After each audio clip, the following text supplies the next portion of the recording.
Bonjour et bienvenue sur l'Argus.fr pour la présentation du Skoda Kodiaq. Alors ce grand SUV de 4,70 m est très proche du Vision S que l'on a découvert au Salon de Genève en 2016.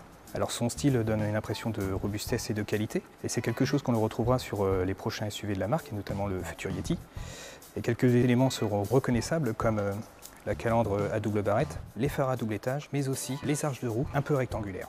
Mais c'est à l'intérieur que le Skoda Kodiaq séduit le plus. Alors première bonne impression quand on s'installe à bord du Kodiaq, c'est sa position de conduite, on est parfaitement bien installé.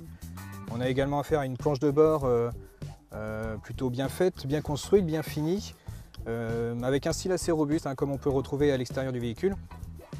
L'autre point fort également chez Skoda, c'est l'ergonomie qui est toujours bien pensée.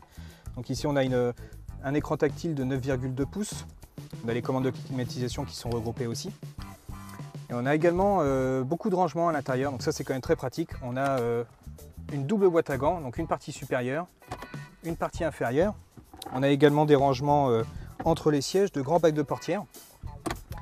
Alors le point de détail aussi, c'est que le Kodiaq pourra bénéficier, mais alors pas tout de suite parce que c'est d'abord la Superbe qui en aura la primeur en 2017, c'est-à-dire d'une dalle numérique, comme le Virtual Cockpit chez Audi, ou également ce qu'on peut retrouver dans le nouveau 3008. Et maintenant, allons voir à l'arrière comment on est installé.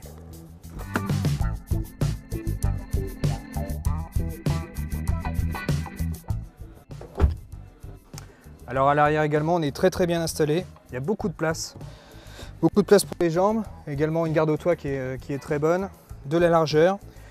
Et puis le petit plus, c'est qu'on a une banquette plissante avec des dossiers qui s'inclinent. Donc là, pour faire une petite sieste, c'est parfait.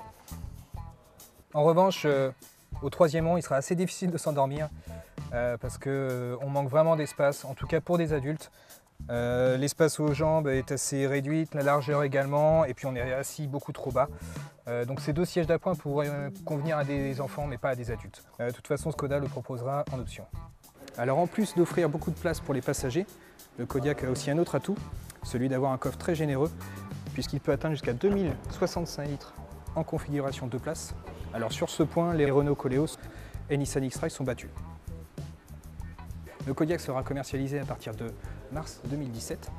Alors sa gamme se composera de 4 moteurs, 2 moteurs à essence, 2 moteurs diesel, avec 2 types de transmission, 4.2 ou 4.4. Alors son prix de vente est estimé à environ 25 000 €. Alors c'est clair qu'à ce tarif, le Nissan X-Trail, mais aussi les Renault Koleos et le Peugeot 5008 ont de quoi s'inquiéter.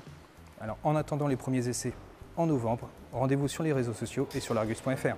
Au revoir.